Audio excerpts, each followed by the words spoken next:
Love that piece of music. That was An Unexpected Variable in the Calculation of the Universe, which is a song that was put together by my stepbrother, Kevin Winnick. I'll put his information in the little box down there under the video. And also by our mutual friend, Daniel Chartrand, and I'll put his link down there as well. So, absolutely awesome song. Hope you enjoyed listening to it as much as I did. And let's get the show on the road. Hey! Anyway, this is the Midnight Rider podcast. My name is E.S. Wynn. I'm the author of 44 books and the voice behind this podcast. For those of you who have been listening, this is episode 5. You can find all my previous episodes. If this is your first time listening, you can find all my previous episodes here on YouTube.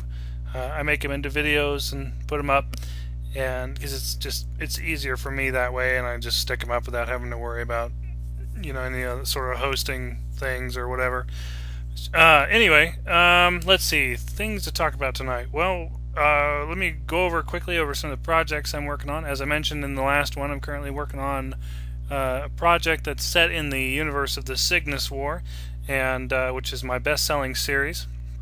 And I decided this morning, I woke up extra early, which for me is about noon, because I sleep during the day and work during the night. But I woke up extra early, rushed into the living room and started working because I decided I was going to list it on Kickstarter. Now, normally, I tell people, they ask me about Kickstarter, oh, what do you think about Kickstarter? And tell them, oh, it's a pile of garbage, don't even mess with it.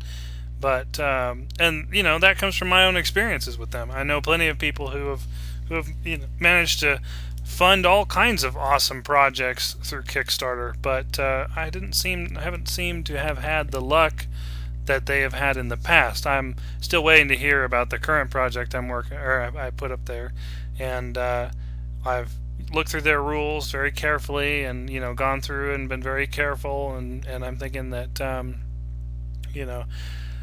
maybe this one they'll accept. Of course, it's probably my own fault that the two that I tried to do in the past that got rejected. One of them was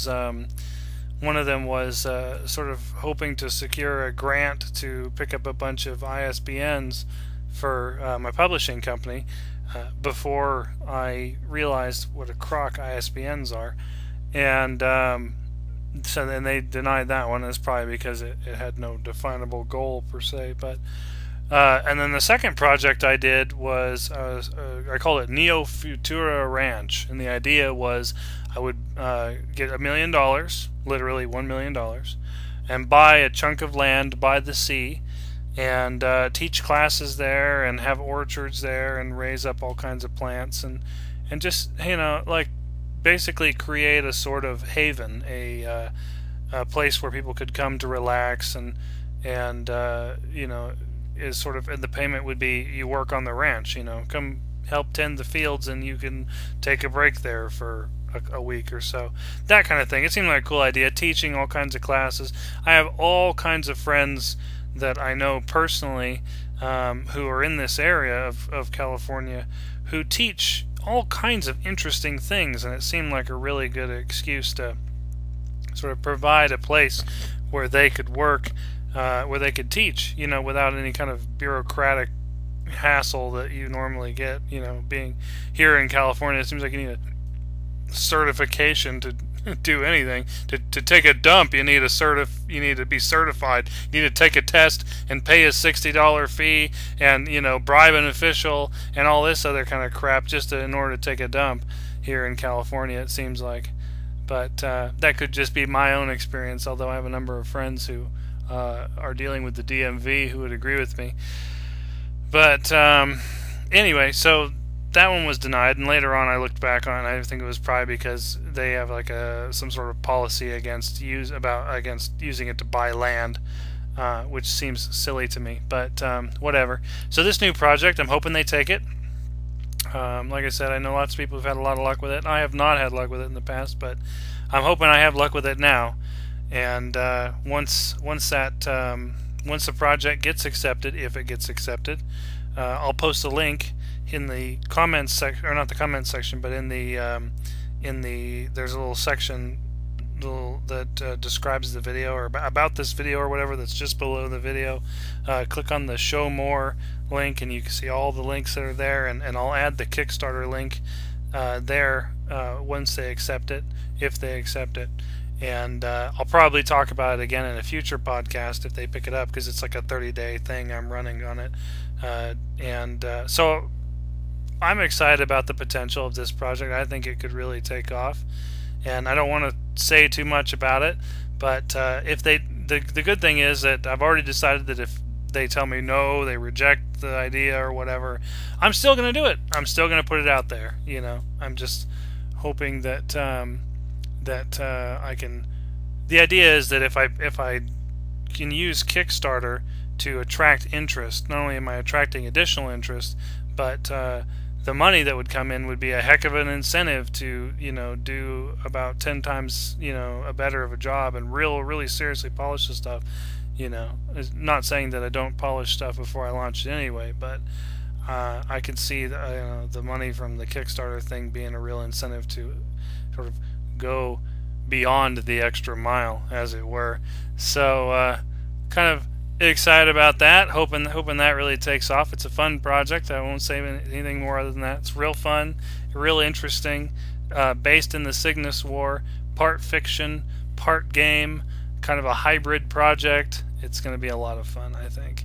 But anyway, so working on that, and doing some more, still adding stock photography to my DeviantArt account, and actually generating some more stuff today.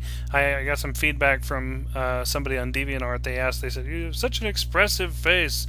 Do some more facial expressions, please." Okay, so whip out the camera and do some crazy faces, and hopefully I'll be uploading those during the course of the week here real soon. And noticed also how popular apparently textures are on DeviantArt in the stock section. So I thought, I've got a ton of textures laying around that I've used my camera to take and set aside for my own use for book covers and whatnot. Why not round some of them up and release that too? That could be fun. That could be interesting. So thinking about doing that.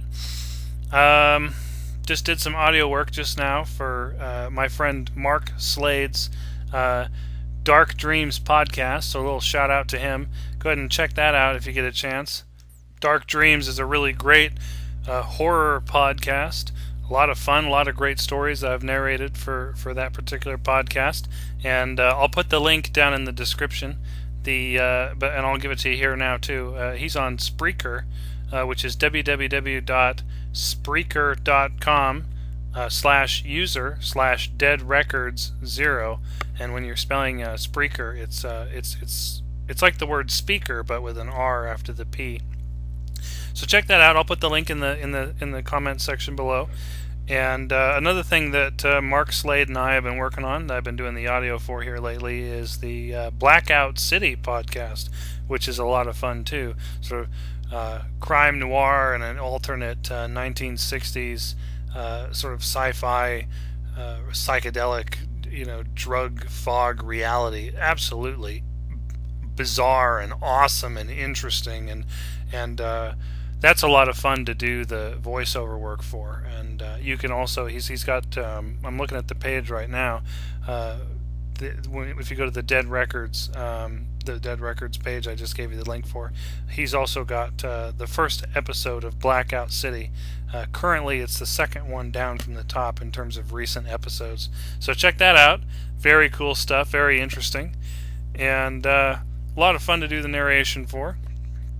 And so let's see, other than that, keeping busy on projects. I've got a few that I've lined up that I'm eager and itching to work on once I finish the one that I'm working on right now, the one I mentioned that's being considered for the Kickstarter.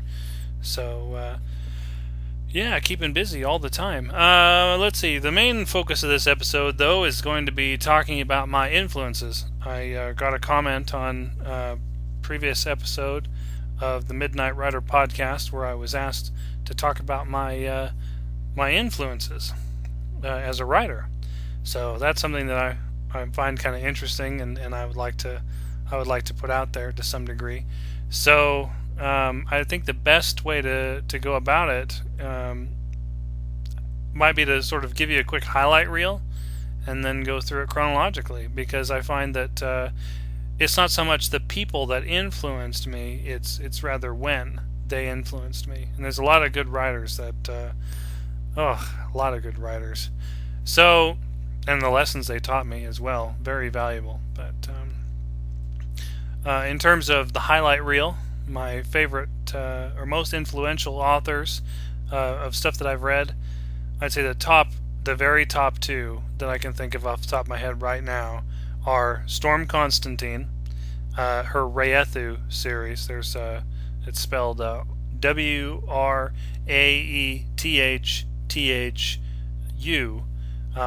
Storm Constantine's Raethu series is it's amazing. The woman does things with words poetically that is just incredible.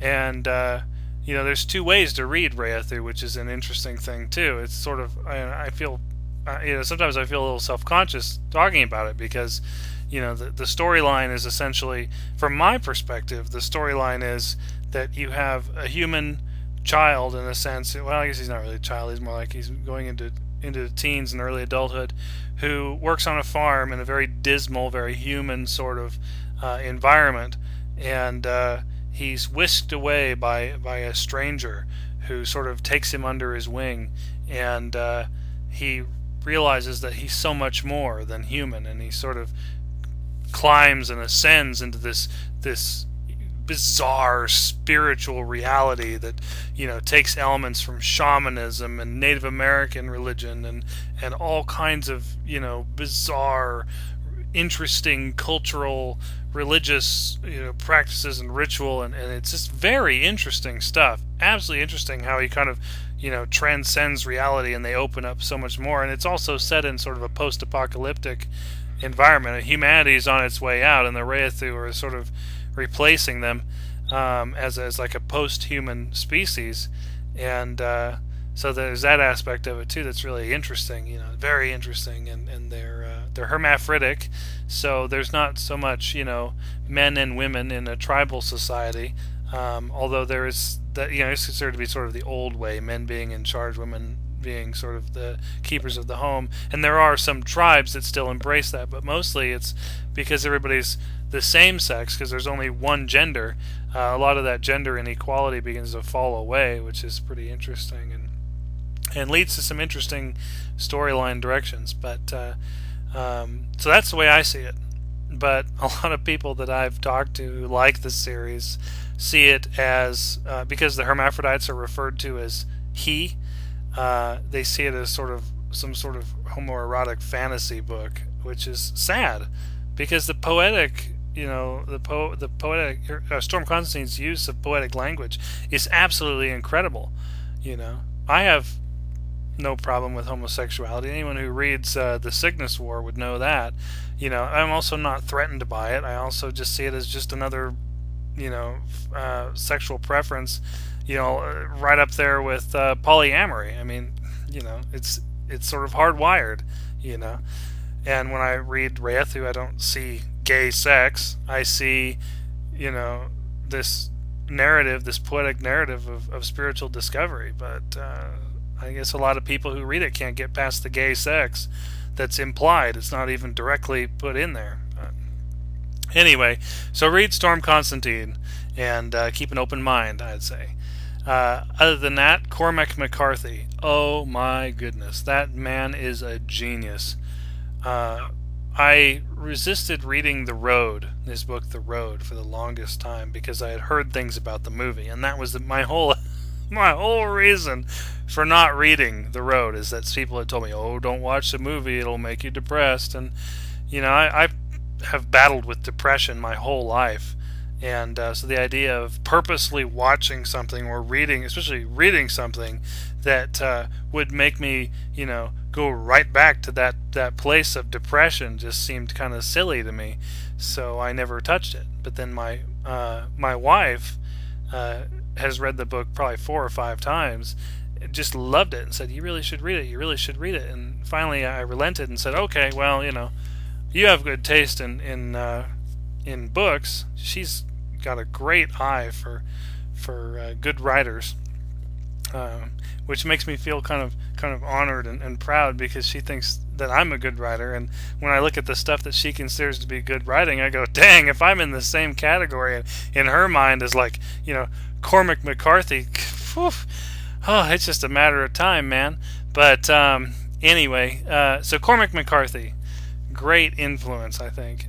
I think one of the reasons why I mentioned these sort of highlight people, Storm Constantine and Cormac McCarthy, is because they do incredible things with words. That book, The Road, is amazing. His use of language is incredible. I've found myself practically moved to tears by the beauty of his language.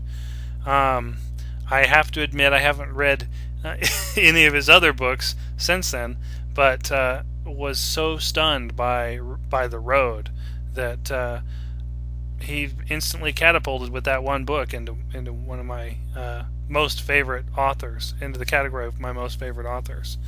So, but in terms of influences chronologically, I would say that the very first stuff that I got into was even before I was really reading really seriously, would be Star Trek. My family, I can't think of anybody in my family who's not a Trekkie. It's just that entrenched into my family's sort of cultural framework. I mean, my dad's a Trekkie, my mom's a Trekkie, my wife's a Trekkie, my little sister's a Trekkie, my great grandma was a Trekkie. It's just been a part of my life. It's sort of always been a part of the framework of my life. And so, that of course has inspired me for a long time. I've seen all of the series. I haven't seen all of the first series, the original series. Had a hard time getting into that, and I'm sure there are plenty of people out there who go, whatever, about that. But and I get a lot of flack for my personal favorite too, because my personal favorite is Voyager, and my second personal favorite is Enterprise, and those aren't as popular as, say, original series and Next Generation. But I'll tell you what, I grew up with Voyager. Star Trek Voyager was the series that I watched, when I was, when I was sort of becoming cognizant and making decisions about what I wanted from life. I mean, that was my Trek. My mom had the original series, and a lot of my friends had Next Generation, but Voyager, that was my series. And I just think that Captain Janeway is awesome. And I know lots of people who would totally disagree with me on that. Even my own wife, has a hard time with Janeway, but I think Janeway is awesome. Oh, man. And I have to admit that I did have a bit of a crush on Roxanne Dawson, the woman who plays the chief engineer, B'Elanna Torres, all through when that series was on the air. She was my favorite character. Everyone else was looking at 7 of 9, but not me. I was looking at the half Klingon lady. But so Star Trek, major influence from early on. James Cameron's works, Terminator 2, absolute masterpiece. Aliens, another absolute masterpiece. Cameron, there's a director. Everything he touches turns to gold. And I read a lot of Golden Age sci-fi in high school. Isaac Asimov, the different robot things he did. I never got around to Foundation, but had a lot of fun reading iRobot, Robot Dreams, these robot-themed story collections. That was what I was really into. And so I think that gave me a good firm foundation. It sort of influenced me to some degree in some of the very early stuff that I did, like I mentioned in the first podcast, like Ice Run, the Chris and Ian Chronicles that I was working on at the time, heavily inspired by Asimov. And then got into Lord of the Rings or actually read The Hobbit first, because I have a friend who lives down in San Francisco who told me when I was in high school, said, "You have to read The Hobbit. You have to read The Hobbit. The Hobbit is for kids," she said. "Lord of the Rings is for adults, and the Silmarillion is for grandparents." And I thought that was a funny little way to put it. And so in high school, I read The Hobbit and loved it, and then I started reading Lord of the Rings, and became so enamored with Tolkien's writing that I wanted to write something along those lines. And I think writing fantasy is one of those things that it always sounds awesome, and I always like it, I always want to get into it. But I never can get away from sci-fi long enough to really create something substantial, And I think when I finally did, when I started writing Arkenstride last year, I really felt like I was going somewhere with it. I had all kinds of great ideas. It was interesting, but, if there's no interest from the public, it's hard to keep on working on something like that, Even now, with 20 episodes of Arkenstride floating around out there, I have stuff that sells a copy or two every day, like Cygnus War. A copy or two of that sells every single day. It's not a lot of money, but it's not really something to shake a stick at either. Whereas Arkenstride, I think it's been a year now that it's been available. The episodes have been available for purchase. I sold 6 copies. The first three episodes, each someone came along and bought the first 3 episodes 2 different times. And other than that, there's been someone bought, I think, episode 12 and then immediately asked for a refund. It was through Amazon, so I have no idea why. Other than just, I guess they decided that they didn't want to start in the middle of the series. Although I've heard also, I read on a forum somewhere that if people get refunds from things on Amazon, usually it means they accidentally click the buy button instead of the preview button, and that they immediately turn around and get a refund. But so, and then the other one was episode 14 that someone bought and immediately asked for a refund. So I'm thinking it's probably just that situation too. It's just there's no interest.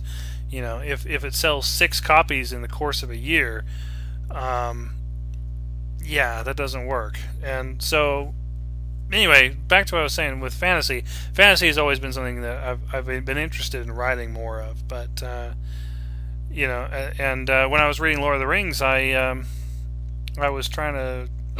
wanted to write something, but I wasn't really sure what to do, and a lot of the concepts I drew up at that time I couldn't really get into, or they didn't really go anywhere, or they were too sort of influenced by Dungeons and Dragons. I used to play a ton of Dungeons and Dragons as a teenager.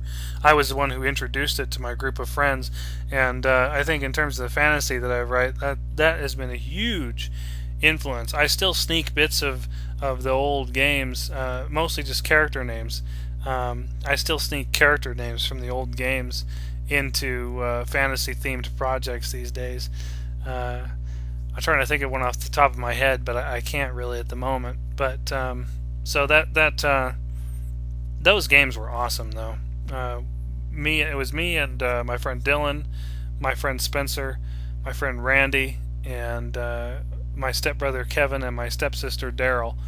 We all had characters, and I was the dungeon master, and I ran them through all kinds of campaigns. Whole summers we would spend doing nothing but playing Dungeons and Dragons. And we had some really interesting groups too, really interesting characters too. Like each player had a collection of characters, and they would gain new characters, and then characters would die off, and some of them would have kids. I mean, we had a huge campaign going. My friend Dylan's group was, in amongst the friends who played it, we all laugh about it because his group was all dwarves. Partly because he liked dwarves, and partly because anytime anyone else got sort of created a new character, not created a new character, I had a body of characters that I created, and periodically they would wander into the storyline, because of a trigger being set off here or there in the campaign, and anytime a dwarf would happen into our group, it was pretty much a sure thing that whoever got that character would say, "Oh, here, Dylan, you take care of the character since he's a dwarf." So Dylan had, I think, 8 or 9 characters, and they were all dwarves, and they all had different specialties too. Like there was one that was some sort of quasi class that was like a crossbow sniper, so he would do the silent kill, and he was some sort of rogue or thief kit of some kind or another. And then he had the mage, Crabulus, that was his name. Crabulus, he was the mage, and then he had the ranger named Krillin, which is kind of funny. That's and people who know DBZ or Dragon Ball Z will recognize that name.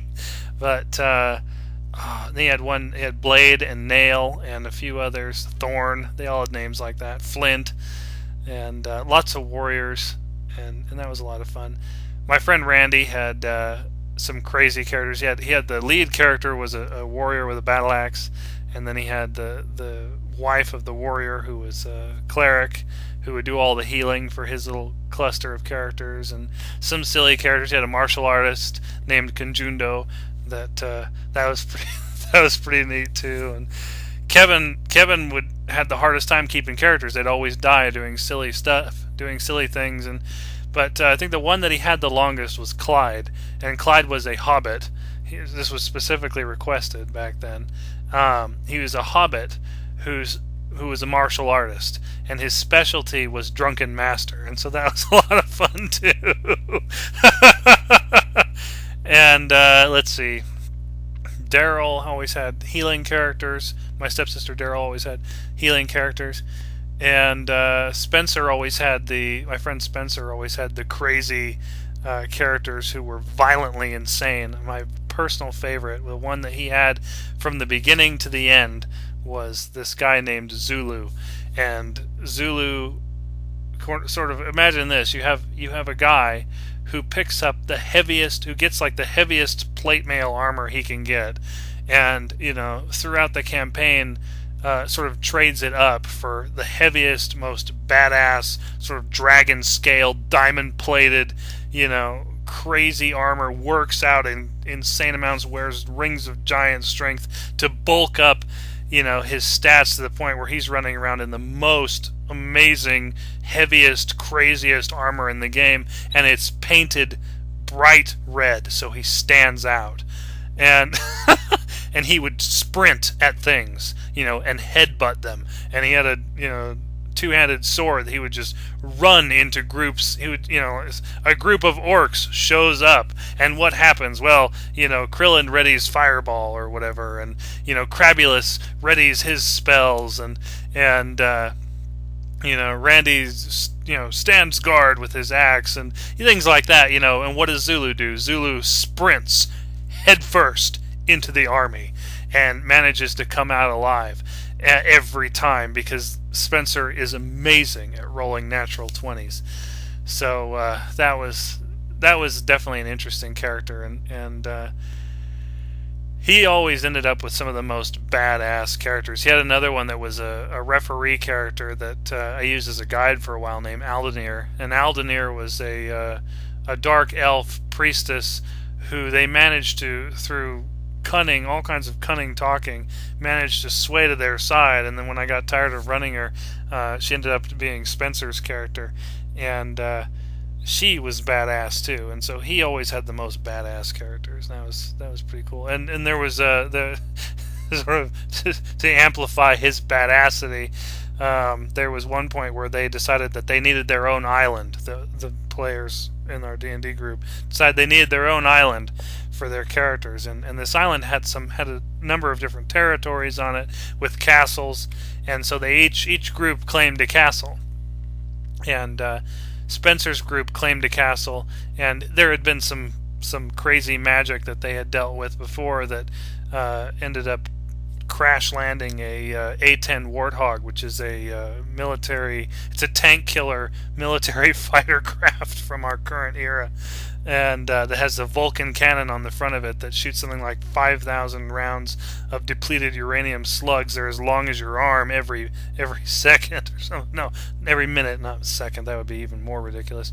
Anyway, so there was like some sort of crazy thing that happened, and a curse, and bigger and crazier stuff was falling from the sky at one point way back, and one of the things that fell was an A-10 Warthog, and he bent heaven and earth, did everything he could to get the Vulcan cannon and the ammo belt off of that thing, and had it secured and stored, and went through so much effort that I just couldn't help but let him have it. And eventually, when they got this island, they shipped this thing over on a boat and had it fixed on an emplacement on the castle walls. And so imagine this medieval castle defended entirely by this Vulcan cannon from an A-10 Warthog. Absolutely incredible. So I think that a lot of the fantasy that I did with, or that I've played with over the years, has been influenced by those D&D days as well, and they were originally influenced by Lord of the Rings, and Lord of the Rings and also my sci-fi background sort of came together when a friend suggested to me once. He said something along the lines of, well, next thing you know, you'll be writing about the Hobbit in space. And I thought, God, what a great idea. And did a lot of work reworking different things. I mean, I was 15 years old, but the idea of the Hobbit in space eventually was twisted around and reworked and turned into something totally different. And the groundwork that I laid along those lines eventually became the groundwork and the concept for Highforge Legacy, which sat in the works for 10 years before I finally cleaned it up and put it out there. So later on, I didn't read a lot after I graduated high school. I graduated high school at 15 and a half, and went to started going to college. And when I was in college, I was so tied up in Warhammer 40K and painting miniatures and failing math class and it was sort of struggling through classes on journalism and trying to write my first articles and write things that I thought were interesting, that from about 16 until about 18 I read less and less and less for fun, and pretty much gave up on writing altogether after a while. And I wrote a couple of video game reviews for a site, I don't know if they're still around or not, but it was called imockery.com during that period, and just kind of dropped away, and didn't read a whole lot. Was really inspired. I was working on a science fiction piece called Skin Deep, which would eventually have elements that would outgrow to sort of mesh on the outside with pink carbide, because I'm a huge fan of cyberpunk. I didn't know at the time that I was writing Skin Deep anything about cyberpunk. And one of these days I'm going to finish Skin Deep. I'm about 12,000 words into it, and it meshes. It meshes with the pink carbide universe, but I was really into Ghost in the Shell in that period. I watched the second film. The second film had just come out during that period, and Standalone Complex was still relatively new, and really into it. And I was watching that with a lot of my friends over and over and over again, and that was definitely sort of got me introduced to cyberpunk as a genre. And so from there, I started exploring cyberpunk even more, started looking into more films, and then went off to Spartan in Oklahoma, Spartan College of Aeronautics and Technology, to learn how to fly an airplane. And then I started reading William Gibson. And William Gibson is like the father of cyberpunk, in my opinion. And I also started reading Snow Crash while I was out there in Oklahoma. Snow Crash is by Neil Stephenson, another awesome writer. And I think I read absolutely everything that William Gibson wrote. I sucked down book after book by that man. I loved it. It was so different from anything else I had read up till that point. Keep in mind that up until that point, a lot of the stuff that I had read was, Tolkien or Asimov, all golden age, very clean, very fun, sort of no edge to it at all. Gibson was the first writer I read that really had some edge to him, and I was so enamored with it that I just couldn't put it down. I had to read everything he ever wrote. Tried Philip K. Dick, couldn't get into it, couldn't get into his writing style. He's got some great ideas, but just could not get into his writing style. It's like anathema to me. It's too simplistic. He doesn't play with words the way a lot of good writers do, in my opinion. The more you play with words, the better your fiction is, I would even say. And Philip K. Dick, does not play with words as much as he should, I would say.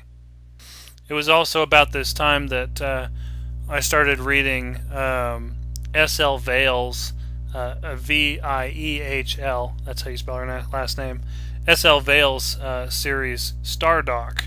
And it's sort of, it's nothing to write home about as far as series go. It's alright. It's a 10-book series. I think it's published by Tor or Rock or one of those.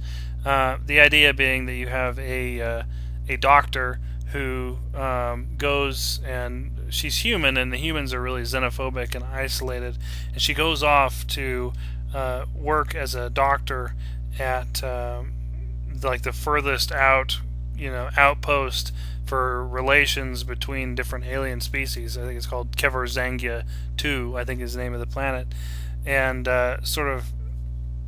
humans are, in this story, humans are seen as just sort of xenophobic and irritating, and here's a human who comes into the midst of this environment and decides she wants to be a healer, and has to sort of win over a lot of these different alien life forms. And really interesting story, really goes down some really bizarre and interesting sorts of sci-fi twists.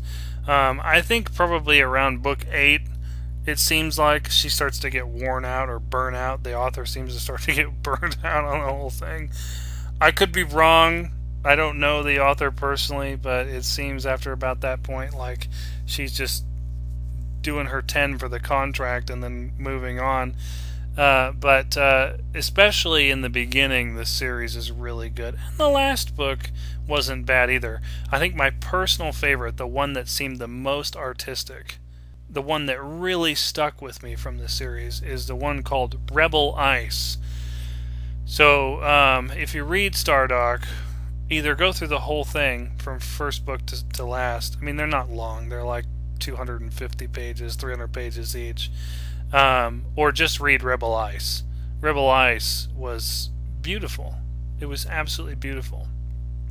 So anyway, started reading that. She was only up to, I think, I don't know. I started reading it, so I was working through the early books at that point. And also, I was reading the original mangas for Akira. Was really into that at the time too. And when I went to Spartan, I told myself I was going to stop writing. That was my idea at the time. I was going to stop writing when I went to Spartan. I decided that writing was a career path that was just a dream, and I needed to give it up. And it was, and the sooner I quit writing and focused on a real career, the better. I would, set my life on track. That was my idea. And I was 21 at the time, so I figured it was well past time to do something with my life. And so I promised myself when I went out to Oklahoma that I would not write anything ever again. I was done writing. I gave it up entirely. But reading William Gibson, reading Neil Stephenson, reading S.L. Vale, and starting reading Storm Constantine at that time really woke me up. And it has always been in times when I've told myself that I'm giving up writing that I end up doing the exact opposite. I go for about 2 months, of not writing, and then I just cannot contain it anymore, and I write books, whole books, you know. And another two that I was working on, or that I was reading at the time, that inspired me, influences, are what was his name? David Edelman. David Edelman, who did InfoQuake. That was another one that really, really inspired me. Sort of cyberpunk, sort of, near future, kind of near future, sort of the future of networking and internet personality and presence and whatnot. Very interesting stuff. And then there was another one called Looking Glass. I'm trying to remember the name of the author. James R. Strickland. That's the guy's name. James R. Strickland. He has a book called Looking Glass, which is beautiful, beautiful post-cyberpunk work. And he did another one called Irreconcilable Differences. That's another awesome book. And both of those really inspired me. I didn't read Irreconcilable Differences until a few years after I came back from Oklahoma. But I read Looking Glass, I'm pretty sure, when I was there. And all that great cyberpunk literature that I was reading at the time to sort of take my mind off of, flying and the tests that I was preparing to pass for the classes I was taking at ground school. All that great cyberpunk inspired me, and I couldn't contain it anymore. And I sat down and took the concept for Skin Deep and put 10,000 words into it, and started writing short fiction for Neo Metropolis magazine. That's another influence. Neo Metropolis magazine, that was an awesome magazine. It ran for 11 issues or 13 issues, something like that, early teens, and then the guy closed it because he couldn't keep up with. I think it was because he couldn't keep up with the workload. I don't know exactly why. I think the guy's name was John Ulrich, and great magazine though. I absolutely loved it. I have all the copies of it backed up and archived because it's just that good of a magazine.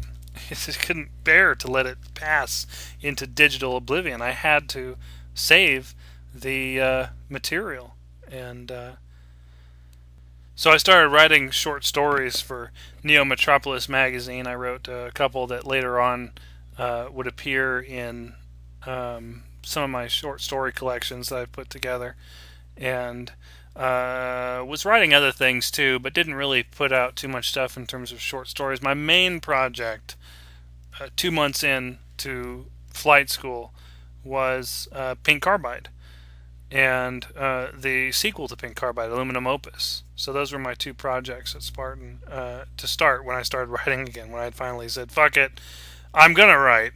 Even if it's not a good career path, I'm going to keep doing Spartan. That was my thought at the time. I'm going to keep going towards this, commercial pilot's license, and just right on the side. I figured I couldn't control it. I couldn't contain it. I needed to let it go. I needed to be free to write in my off time. And so I did. And Pink Carbide was the one that I started with in terms of books. And I remember also, it was the main project then. Like I said, Skin Deep was another one I was working on. But the main project was Pink Carbide. Finished it while I was there, laid the groundwork for Aluminum Opus, and actually came up with the concept for Cygnus War at that time as well.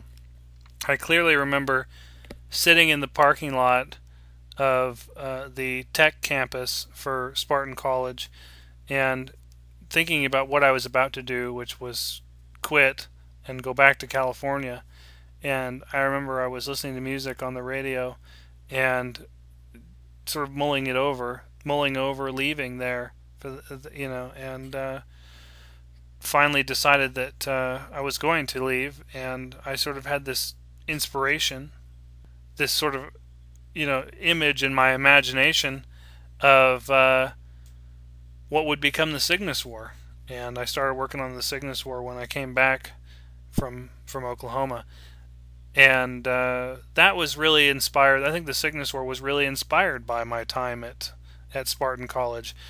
I love flying. Flying is awesome, and if I had been able to know the future, I wouldn't have gone to Spartan to learn how to fly. I would have gone to Springfield Aviation at Columbia Airport, which is, I grew up in Tuolumne County. Columbia Airport's an hour from where I grew up.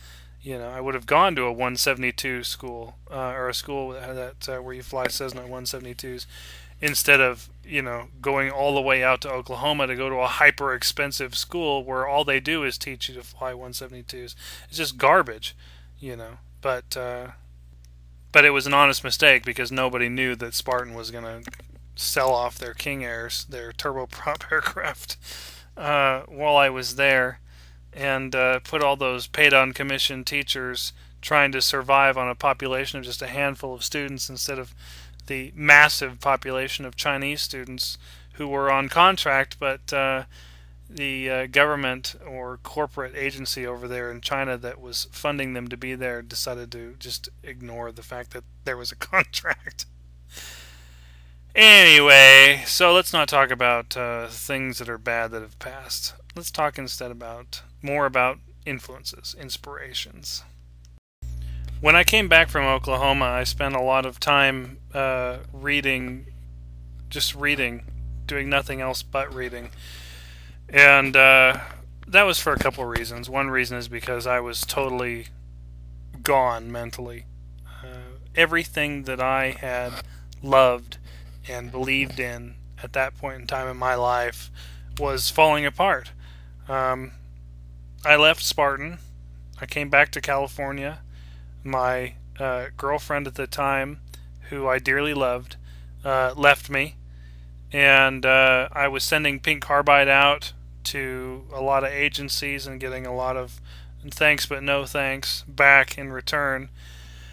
And really felt like I had no reason at all to live. And fortunately, my mother took me in and had to set up a bed in a spare room for me to sort of crash on while I recovered my senses. And for 2 weeks, all I did was read. That was all I did. I didn't write. I didn't, read and cry, and that was about it. But while I sort of, and after 2 weeks, I sort of started pulling myself up, and people were like, "Dude, you need to get out and talk to people. You need to get back to school, or find a job, or start writing again." And I knew they were right, but actually, I was only reading one author at the time, which is kind of funny. An author I normally wouldn't read. And here's the story. Here's what was going on. The author's name is Poppy Z. Brite, Brite. She's a horror author. Writes some very sadistic horror fiction. And the reason why I was reading her was when my girlfriend broke up with me. She did it, I'd say, a month from my birthday, and the breakup dragged on like how these things go sometimes. Sometimes it's not a clean break.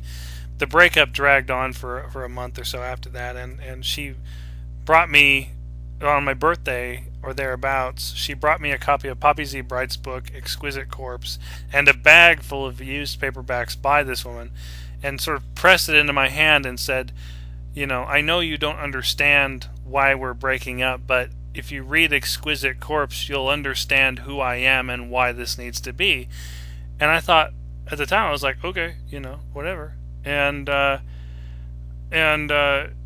she also had told me that she thought my writing sucked and that it was garbage, and the reason why is because, in her words, she didn't like my writing style. I alternate. I do small sentences usually as introductory sentences, and longer sentences in the middle of paragraphs, and then short sentences to sort of punctuate the end of paragraphs. And I thought, okay, well, if she told me she loves Poppy Z. Brite, so I thought, well, Poppy Z. Brite must be the best author out there then. And so I read these books. I read every single book that I could get my hands on by Poppy Z. Brite, for two reasons. One, because I wanted to understand this woman. I wanted to understand what the impetus was behind our breakup. And two, because I wanted to find out the way a real writer writes. And I discovered two things. First of all, that Poppy Z. Brite does the same thing that I do in regards to paragraphs. Shorter sentences in the beginning, shorter sentences at the end, longer sentences in the middle, generally. Most great writers that I've read and looked at do the same thing. And yet, this is a mark of an amateur. Or, this is not something she likes. What? That was a little strange to me. And the other thing that I discovered is that she must be freaking nuts if she hands me a copy of Exquisite Corpse, which is a book about, a guy who, very Hannibal Lecter, he murders people and eats them and then goes and has a gay relationship with another guy who murders people and eats them. And, what? How does this explain this woman? She's saying, this explains me. How does this explain her personality? What, is she secretly murdering people and eating them? Maybe it's a good thing that her and I didn't work out. I don't know. It seemed very strange to me, but that's sort of why I was scarfing down Poppy Z. Brite at the time. I was trying to come to terms with, the one thing. It seemed like the one thing in my life that might not have fallen apart entirely, and it had, but I didn't buy it at the time. I didn't fully believe at the time that I had lost her, or that it was for the better, and didn't believe in myself as a writer, and so just read voraciously everything Poppy Z. Brite wrote. So I think that Poppy Z. Brite did some great things with language that really opened me up, though. One of the things I love about Exquisite Corpse, I'll probably never read the book again because I'm just not that into really gory horror like that. But one of the things that really struck me is that it seemed like each chapter alternated between tense. Like, one chapter would be written in first person, not tense, but point of view. One chapter would be written in first person, the other chapter would be written in third person, and sort of alternating back and forth until you get to this point where the two characters are living the same thing, and it's written from these different perspectives, and sort of meshed together in a really interesting way, and that really opened me up to the possibilities of what could be done, and showed me horror, because I had never really read horror up until that point. So it was my first real exposure to horror and real exploration of horror. And I don't mind writing it once in a while. It can be incredibly therapeutic to write horror, but it's not my primary interest. And so from there, finished off Aluminum Opus, started working on Carbonaria, which is the third book in the Pink Carbide series, and started putting down notes for Lithium Liederkreis, which is the as yet twice written and not non-existent fourth book of the Pink Carbide series. Those who have listened to the first episode, those of you who have listened to the first episode of this podcast will know that the reason why there is no fourth book of Pink Carbide as yet is because I've written the book entirely twice, and both times lost it to data corruption, partly because of my own idiocy for not backing it up, for getting so into the storyline that I didn't back it up after writing 30 chapters or 40 chapters, and partly because of the program I was using, which, as much as I love WordPerfect 9, you start getting up in that 50,000 word range and stuff starts crashing and corrupting and you can't get any of the data back.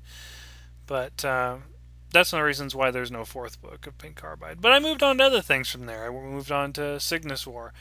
And Cygnus War, like I said, very much inspired by flying myself, meeting guys and gals who were from the Air Force, talking with them, learning about their experiences, and getting back into sci-fi once I moved through my Poppy Z. Brite kick and started writing cyberpunk again. I started also reading stuff that was more in the, I guess you could say, sort of space opera category, military sci-fi. I started reading Heinlein, Starship Troopers. Which is a great book. The movie is, the book is great, and Joe Haldeman, that's another great one. Oh, and Dune. Dune. Frank Herbert is a genius. Absolutely a genius.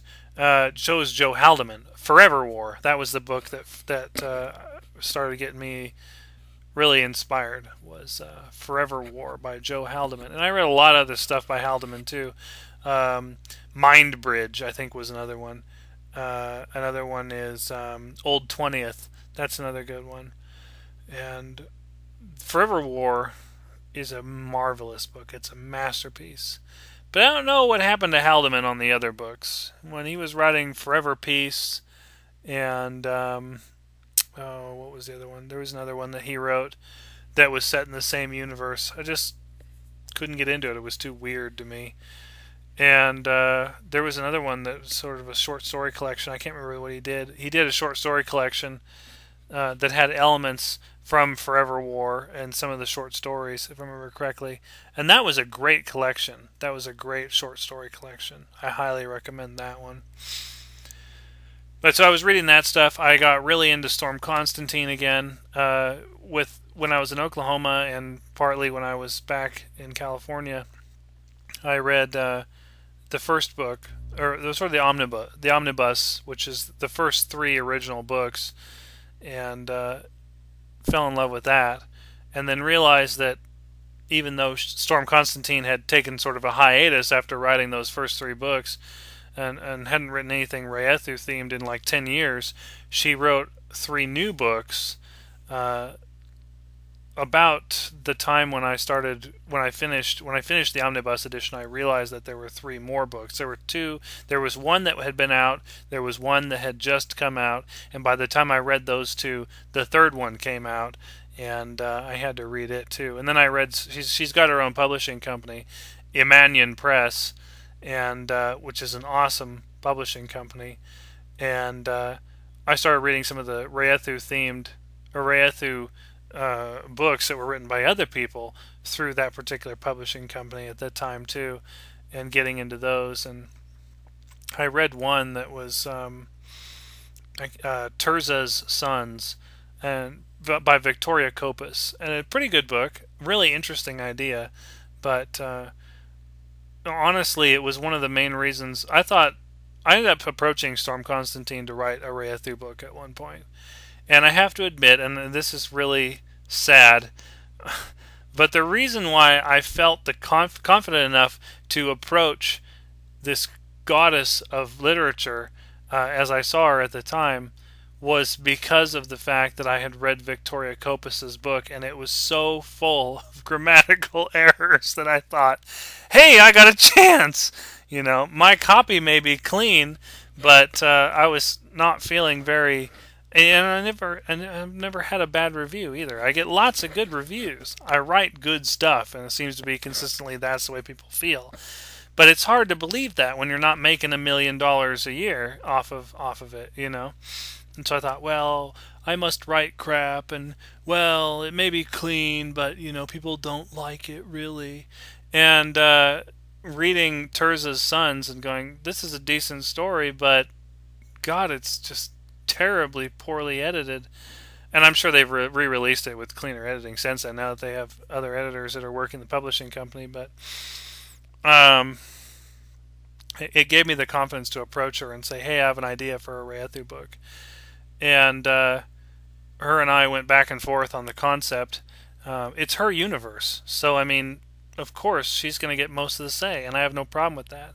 But I ultimately ended up dropping the idea. She told me straight up she loves my writing. She said it's very poetic, and there's this woman I practically worship as an author, you know, and she's telling me she loves how beautiful and poetic and lyrical my writing is. It's awesome. And her editor that she works with even said something to that effect too, marveled at how my writing, and I thought, God, this is so cool.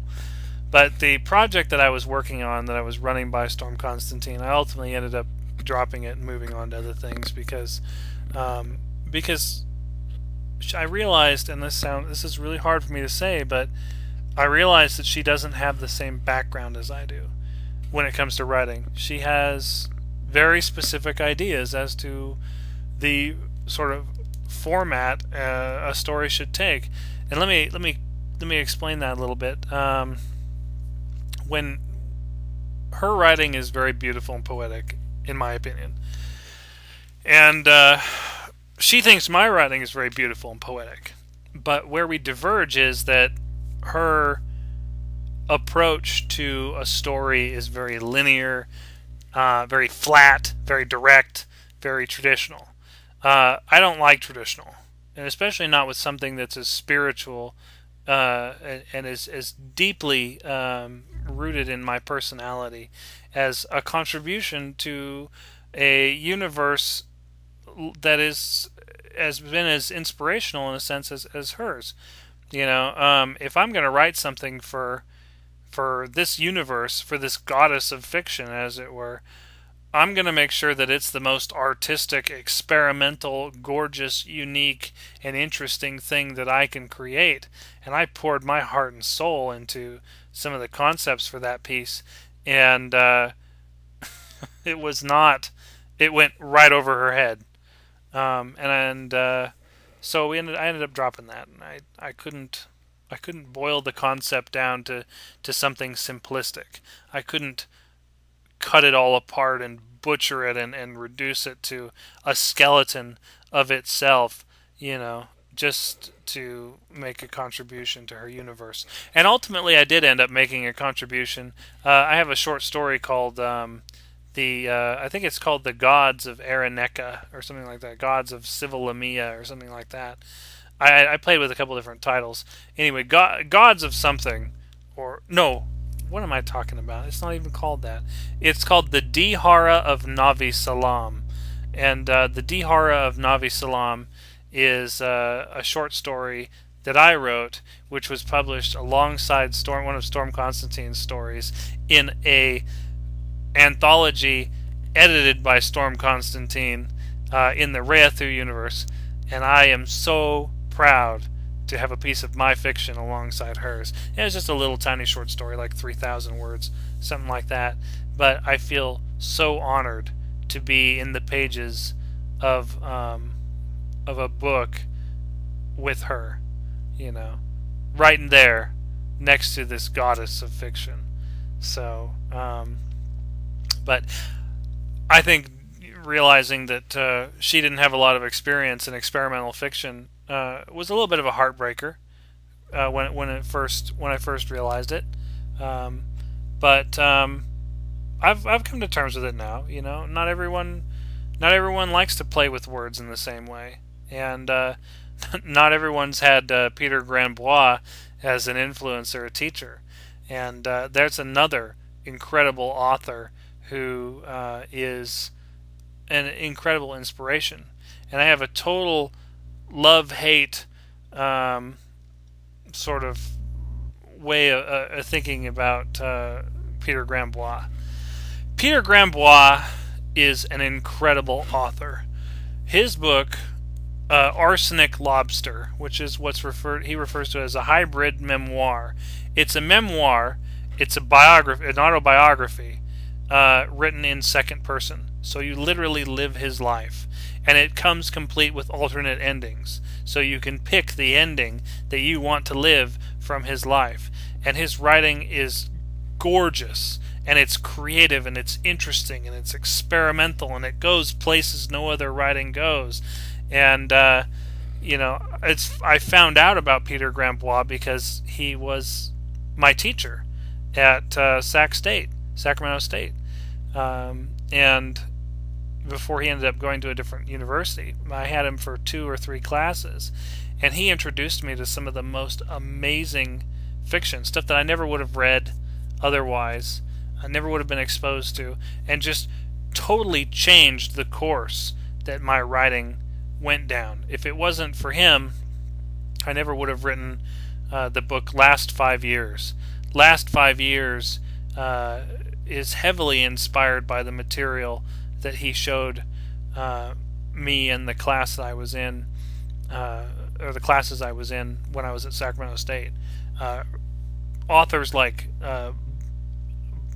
Borges and Kafka and Ricky Ducournay and Kate Braverman and Brian Evanson, and some really, and that's how I got into flash fiction too, was because of Peter Grambois. His own brother Daniel Grambois wrote the book Lucky Unlucky Days, and that's another good one. That was another inspiration that sort of opened my mind to the different interesting things that are out there. So, but I said I have sort of a love-hate perspective when it comes to Peter Grambois. I love his writing style.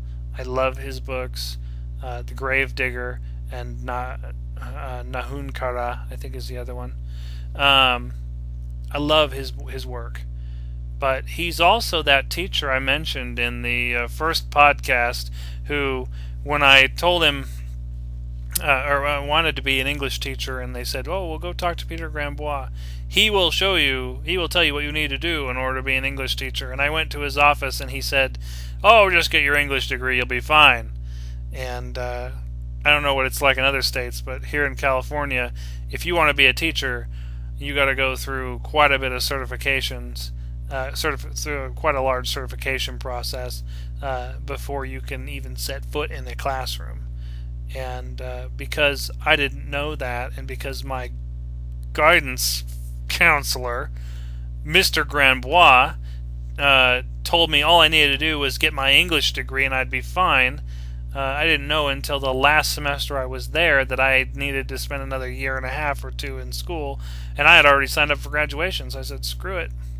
No, not going to do it. By that point, I already pretty much decided I wasn't going to be a teacher anyway. Blessing and a curse, in a sense, screwed out of the job that I was aiming for, but ultimately put down the path that I wanted to walk anyways. One of those sort of things. If he had given me the right advice, I'd be teaching English classes instead of writing books right now. But it would be a steady job, and I'd be able to put a steady payment down on my on my student loan, which still haunts me. But hopefully not for much longer. I'm keeping optimistic. I'm going to pay off that student loan, and I don't really hold too much of a grudge against Peter Grambois because of the fact that he is such an awesome writer, and also because of the fact that unwittingly he, I guess you could say, screwed me into a future that I wanted, and instead of giving me the information that would have given me a boring and steady job. But anyway, he was a huge influence. I actually met Steve Owen there in one of his classes. Steve Owen is another editor friend of mine who runs Mixer magazine. He's currently at Notre Dame, if I remember correctly. But definitely a cool magazine. Check out Mixer Publishing. Do a Google search for Mixer Publishing, and Steve Owen's neat little publishing company / magazine will come up. He also did a lot of work, I think, as an intern for another magazine that publishes interesting stuff here in Sacramento called Flat Man Crooked, and I was exposed to Flat Man Crooked through Peter Grambois' class as well. Another sort of influence at the tail end of college would be bizarro fiction. Read some of that. Sort of the inspiration for Rods of Mars, and one of my magazines, which has a title that's not safe for work. And that deals with sort of raw fiction, bizarro fiction, and sort of that was some of the ways did the introduction get introduced to the author, the co-author of Rods of Mars, Sean Wonjo, who has written a number of books that have titles I can't really say on this podcast without abusing harsh language. But Sean Wonjo, great author. Check out her stuff. www.seanwonjo, SeanWonjo.com. It's ShawnWunjo.com. Wunjo, WUNJO. I can't put it in the comments because it's a not safe for work site, but I can give it to you here. So, ShawnWunjo.com, and lots of really interesting, multiple band novels there. And it was fun to work with her on Rods of Mars. she's been a kind of an inspiration as well. And I'm proud to say that my publishing company published her first book, like right out there, proudly, and because of the backlash and some of the death threats that she was receiving and that I was receiving, I had to switch to sort of covert publishing after that for her. But yeah. Anyway, other inspirations, current inspirations. I think one of the most important things about being a writer is reading. You know, Stephen King, who I've set, you know, as I've like a one-sided rivalry with. I want to be better than Stephen King. I want to have more books published than him. I want to, you know, be a better writer than him, be more famous than him, have more movies based off of my works than him. Anyway, one-sided rivalry, entirely one-sided. He probably doesn't even know I exist. But I've always taken to heart his idea that the more you read, the better the writer you are.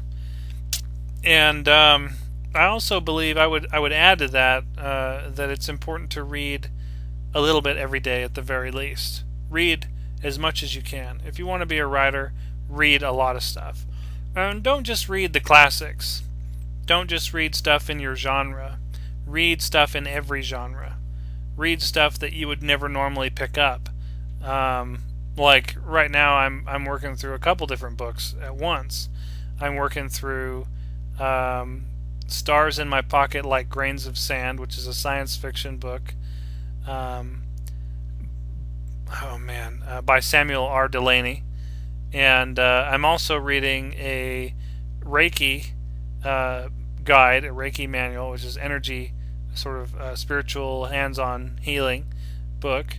I can't remember the name of it. It's like Healing Power of Reiki or something generic like that.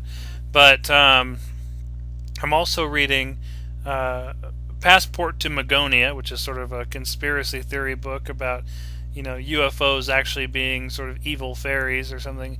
Very interesting corollaries between fairy lore, old fairy lore, and UFO encounters, and you know, like, it's not making me into a conspiracy theorist, but it is interesting, and it I find it inspiring, and that's one of the reasons why I read these sorts of things. Oh, and another science fiction book called Shine, which is a short story collection that has short stories in it that are sort of optimistic visions of the future, and so that's a cool one too. Working through all these simultaneously. Also, I read constantly as an editor for my magazines. I'm always reading something new through the magazines as well, and I wouldn't say that they necessarily influence me all that much, but some of the things that come in are exceedingly well written, with incredible. They do incredible things with words, and I think, man, now that is cool. You know, kind of.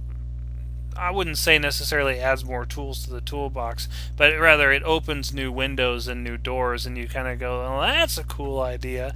I like that." The way that they pair those two words together, and if you can pair those two words together to create a whole new concept or a color or smell that, you know, you've never smelt or seen before, then I wonder what I can do with words to create something else that will really inspire people, really set a fire in the mind. But I try to keep up on top of, you know, some of the popular stuff as well. Just last year, I read Hunger Games right before the movie came out, and then watched the movie like the next week after.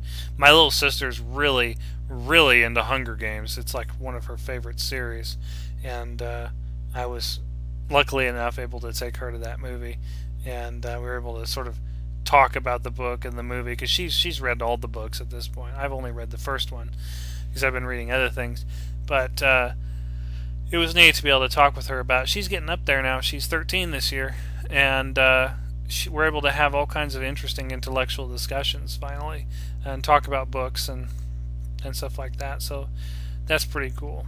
I like being at that point in her life now where we can talk about sort of literature and sort of these literary literary things. I'm getting tired, and so I'm having trouble finding the words.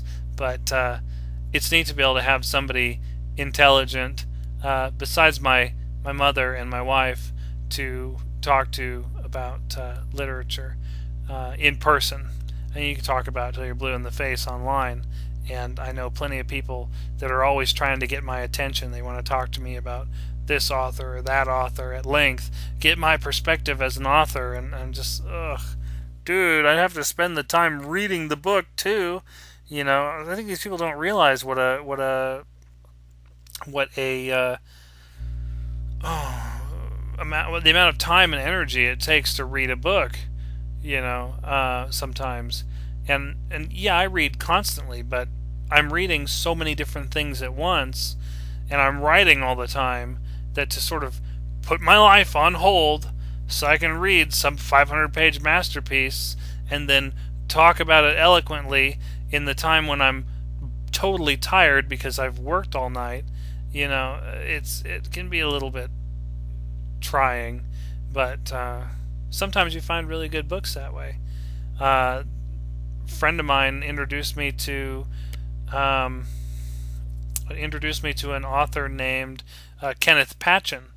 I had never read anything by Kenneth Patchen, and I've been exposed to a lot of Bukowski lately too, and finding interesting things there, and sort of having my world widened a little bit because of Patchen and Bukowski.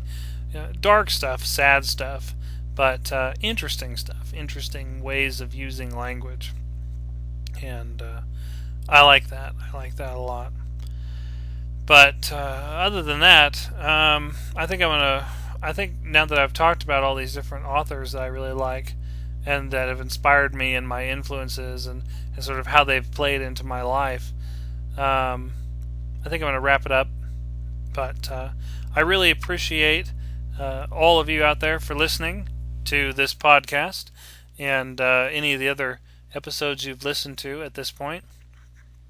And I think I'm going to keep doing them. I don't know for how long, and I absolutely refuse to give a date as to when the next one's coming out, or like a day of the week when I'm going to release them. I need the freedom. I feel like I need the freedom to record these when I feel like it, and just launch them. So keep an eye on the subscription, or if you have a subscription to my YouTube page, keep an eye there. They'll come out, here and there periodically. I can't tell you when or how many in a given period of time, but keep an eye out, and if you have any questions or things that you'd like me to talk about in the future or expound upon, write something down in the comments, or go to that little part where it says, or the video author comments or whatever, push the show more button, and then there's links to pages where you can, my author contact page, where you can leave a note and let me know what you'd like me to talk more about. I'd be happy to talk more about stuff that anything you want to ask about, anything at all. So drop some comments in there, and next time I do a podcast, I'll address them. And I really appreciate everyone who's listened to this. I know I've said that already in this podcast, but I do really appreciate it. And this is the Midnight Rider podcast, episode 5, so-called the Midnight Rider podcast because I'm an author, and I sleep all day and I work all night. And if you want to find out more about me, E.S. Wynn, author of 44 books, check out my website at www.eswin.com. And if you like the podcast, pick up a book. Buy a book and read it and enjoy it, and let me know what you think. And I'm always looking for more reviews and stuff too. And if you're a reviewer, let me know. If that's what you do for a living, let me know, and let's talk. Let's see if I might be able to provide you with some books, not just by myself, but by some of the people I represent, that you can review. So let me know. All right. Have a good night or a good morning, And tune in next time I put out a podcast, and drop some comments, give me some likes, tell your friends, all that good stuff. All right. Take care.